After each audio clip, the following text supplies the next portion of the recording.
పరిష్కారానికై మరో జనతా గ్యారేజ్ గా VVD news TV.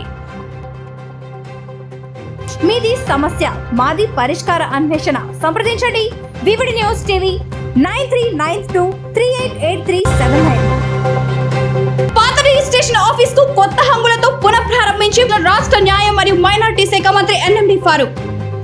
కొంతమంది రియల్ ఎస్టేట్ దాతల సహకారంతో కొత్త హంగులతో ముస్తాబైన Nandyal registration office. Real estate వ్యాపారులకు అనుసంధానంగా రిజిస్ట్రేషన్ ఆఫీస్ కాబట్టి దాతల సహకారమా?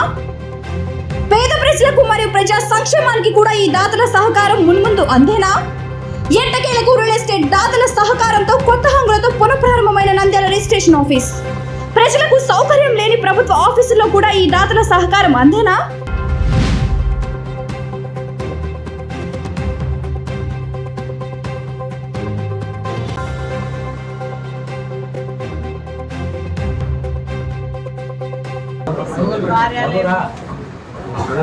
వీలుగా నూతనంగా దానికి కావాల్సినటువంటి రిపేర్లు ప్రజల సాయంతో వచ్చిన సబ్రిషాలు మేము కలిసి చేసేదానికి మన గౌరవ మంత్రివర్గం నుంచి ఇనాగ్రేషన్ చేసే సందర్భంగా వారికి కృతజ్ఞతలు తెలియజేస్తున్నాము. ఈ ఆఫీస్ ద్వారా మరింత మంచి సేవను అందించగలమనేసి ఈ పత్రికాముఖంగా మీరు అందరూ తెలియజేయడం వచ్చిన పత్రిక మాట్లాడుతున్నాను. కనీసం 150 సంవత్సరాల ముందు మీ కార్యాలయం స్టార్ట్ అయింది ఇక్కడ. అప్పటి నుంచి ఇంతవరకు ఏ అభివృద్ధి కార్యక్రమాలు నోచుకోలేదు. మేము వచ్చి ఒక వారం ముందు మేము ఇక్కడ జాయిన్ అయినాం. జాయిన్ అయిన తర్వాత ఆఫీసులో పరిస్థితుల్లో కనీసం ప్రజలకు సరైన సౌకర్యాలు కల్పించాలనే ఉద్దేశంతో మన కొంతమంది దాతల సహకారంతో ఆఫీస్ను రెనోవేషన్ చేయడం జరిగింది. ప్రజలకు అన్ని విధాలుగా మేము సహకరిస్తాం. ప్రతి విషయంలోనూ మేము ముందుంటాము. ప్రజలు కూడా ఏ విషయంలో కూడా భయపడి మా దగ్గర కలవకుండా ఉండడం అనేది ఉండకూడదు. ఏదైనా ప్రాబ్లమ్స్ వస్తే మాతో డైరెక్ట్గా మీరు కలవచ్చు. ఇంకొక విషయం అంటే మనకు స్థానికంగా మన మంత్రివర్యులు ఫారూక్ గారు ఉన్నారు కాబట్టి మనకు ఏ విషయంలో కూడా మనకు ఆయన సహకారం తీసుకొని మేము ముందుకు సాగుతామని మీ అందరి మీడియా ముఖంగా ప్రజలకు తెలియజేస్తున్నాము. అందరికీ ఎలక్ట్రానిక్ మీడియా వారికి ఫోన్లు కొద్దిగా దాదాపు 2 నెలల కిందట క్యాబినెట్ డిస్కస్ వచ్చింది. ఇది కూడా రాష్ట్రానికి ఎక్కువగా వనరులు సంపాదించేది దీనికి ఎక్కువగా స్టాంప్ డ్యూటీ వ్యవస్థ. ప్రజలు చాలామంది వస్తారు కాబట్టి ప్రజా సౌకర్యాలు తక్కువ ఉన్నాయి, చాలా తక్కువ. ప్రజా సౌకర్యాలు కలిగాలని చెప్పి ఆ రోజు నిర్ణయం తీసుకోవడం జరిగింది. కాబట్టి ఆ రోజు మంత్రి గారు చెప్పడం జరిగింది, ఎక్కడైతే మనకు పోలీసులు ఆడుతున్నాయో అక్కడ కొంతవరకు ఇన్ఫ్రాస్ట్రక్చర్ డెవలప్ చేయాలి, టాయిలెట్స్ కానీ కూర్చోడానికి. ఎందుకంటే చాలామంది సబ్రిషన్కి వస్తారు, రిజిస్టర్ చేసుకుంటారు. రిజిస్టర్ చేసుకుంటే వెయిట్ చేయాలి, 10 రిజిస్ట్రేషన్ చేసుకుని చాలాసేపు కూర్చోవాల్సి వస్తుంది.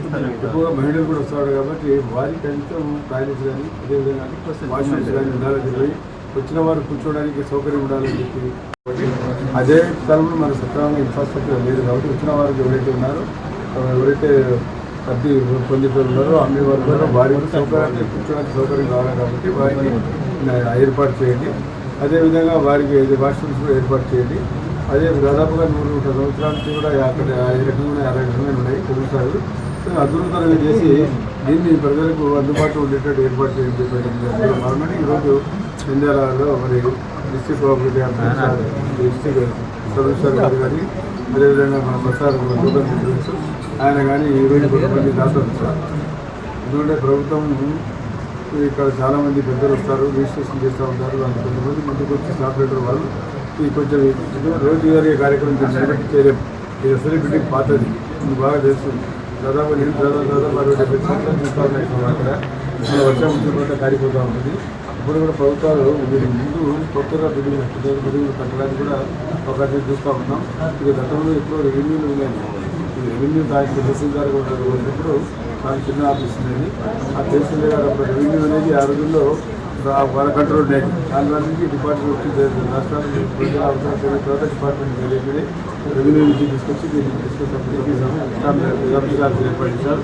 వాటి సబ్ డిస్ట్రిక్ట్ హెడ్ క్వార్టర్ ఈరోజు సౌకర్యాలు తక్కువ చేద్దాం. ఏదైనా అవసరాలు ఉంటే స్థలం ఉంటే తహసీల్దార్ గారికి కేటాయిస్తే నేను కూడా కొంచెం ప్రభుత్వాన్ని మాట్లాడి నేను కూడా వరం చూపించి ఇంకా వాష్రూమ్లు కానీ కూర్చోడానికి మనకు ఎవరైతే వివరిస్తే రిజిస్ట్రేషన్ చేసుకోవడానికి లేదా అమ్మడానికి ఎవరైతే ఉన్నారో వారికి కూడా సౌకర్యాలు దొరుకుతాయి కాబట్టి నేను కూడా అంతా కూడా నేను ఏర్పాటు చేస్తాను. గతంలో కంప్యూటరైజేషన్ కూడా నేనే చేశాను. ఫస్ట్ కంప్యూటరైజేషన్ అనేది చేశాను. మున్సిపల్ మినిస్టర్ 2001లో కంప్యూటరైజేషన్ స్టార్ట్ చేశాం. మరి కొంచెం రాష్ట్రం చేసాం. ఇందులో భాగంగా నేను కూడా ఇక్కడ రావడం జరిగింది. ఈ కార్యక్రమం చేయడం మన ఆదాయ వనరులను సంపాదించింది కాబట్టి పిల్లలు బాగుండాలి, నీటి ఉండాలని చెప్పేసి ఈ నిర్ణయం తీసుకొని ఈరోజు అందరూ కూడా ఈ సౌకర్యం కలిగించారు. కాబట్టి మరి కార్యక్రమం ఏర్పాటు చేసినందుకు డిస్ట్రిక్ట్ సత్తార్ అసోసియేషన్ అధ్యక్షుడు కూడా వారికి కూడా అందరికీ తహసీల్దార్ గారు ఇచ్చారు. వారికి కూడా ఎవరికి స్టాంప్ డ్యూటీ మామూలుగా స్టాంప్ రేట్లు ఉండడం వారి కోఆపరేషన్తో ఇవాళ ఏర్పాటు చేసాం. ఇంకా బాగా చేయాలి, ఇంకా బాగా చేద్దాం. మీరు మమ్మల్ని కూడా ఇన్వాల్వ్ చేయండి, నేను కూడా సహాయం చేస్తాను. ఏదైనా ఉంటే మాట్లాడి ఇంకా ఎదుగుతూనే చేద్దాం. ఎందుకంటే మనం సంపాదించే ఎదురు ఎక్సైజ్ కావాలి, 2 మేజర్ కాబట్టి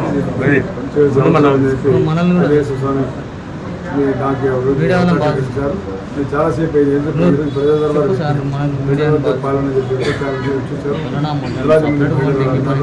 మేజర్గా ఎండపట్ట ఎండ స్థలాలు, పెన్షన్లు, ఇంకొకరు కూడా 199%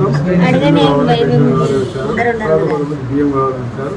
దాన్ని పరిశీలించిన తర్వాత లబ్ధిదారులు ఏవైతే న్యాయమైన లబ్ధిదారులు ఉన్నారో వారికి కూడా ఏర్పాటు చేస్తామని చెప్తాం. అదేవిధంగా ఆర్కే ఫంక్షన్ హాల్ దగ్గర దాదాపు గత ప్రభుత్వం 3000 మందికి ఏం చేస్తున్నారు. అది 1 సెంట్ ఇచ్చారు. నేను 1 సెంట్ కాదు 2 కలిపి 2 సెంట్ ఇవ్వాలని నిర్ణయం తీసుకున్న ప్రభుత్వం.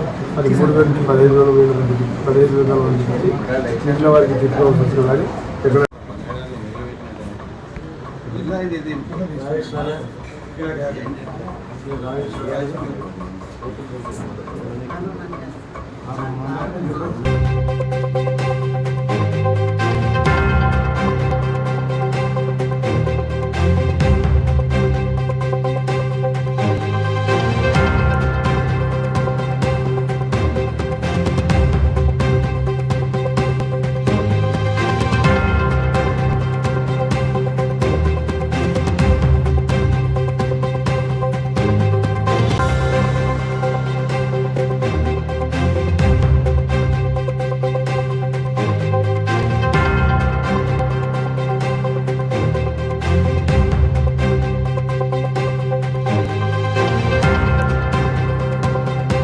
వివిడి న్యూస్ టీవీని తక్షణమే సబ్స్క్రైబ్ చేసుకోండి.